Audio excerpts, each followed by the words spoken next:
Aujourd'hui, leurs carrières sont au top. Chanteur à succès, Julien Doré enchaîne les tubes et les tournées pendant que Virginie Efira fait un carton au cinéma. À l'affiche de cet film en 14 mois, l'actrice assure et fera partie des favorites pour le César de la meilleure actrice à la fin du mois. Mais tous les deux se sont connus à un moment bien différent de leur vie, en 2007, dans La Nouvelle Star. À l'époque, Virginie Efira, qui rêvait de cinéma selon le chanteur dans Le Monde, n'a pas encore franchi le pas et semble s'épanouir sur les plateaux de télé. Du moins, si est ce que pense le public. Mais Julien Doré, qui a 5 ans de moins qu'elle et qui est candidat de la saison 5, comprend à quel point elle est aussi perdue que lui. Elle arrivait de Belgique, je débarquais de Nîmes, on s'est revus très vite. On s'est retrouvés dans certaines situations absurdes, au milieu d'humains qui se réunissent et ne partagent rien, ne s'écoutent pas, ne se regardent pas.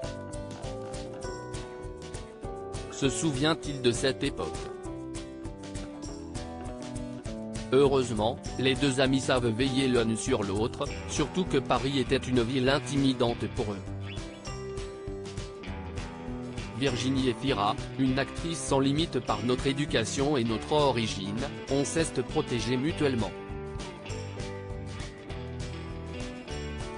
On s'est même demandé s'il fallait gommer nos accents, raconte le papa d'un petit garçon, qui a fini par retrouver son ami dans le clip de sa chanson Kiki.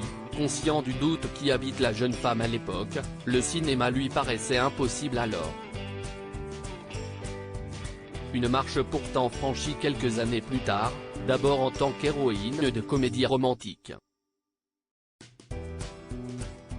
Avant que le succès ne frappe à sa porte et que les réalisateurs les plus prestigieux ne lui réservent leur plus beau rôle.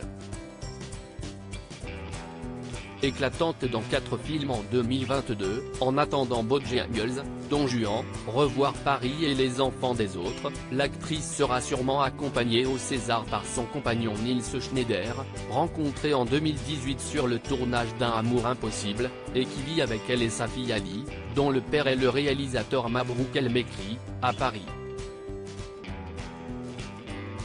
En 2023, elle est attendue dans L'amour et les forêts, de Valérie Donzelli, qui fait partie de ses réalisatrices fétiches, mais également dans un tout autre registre.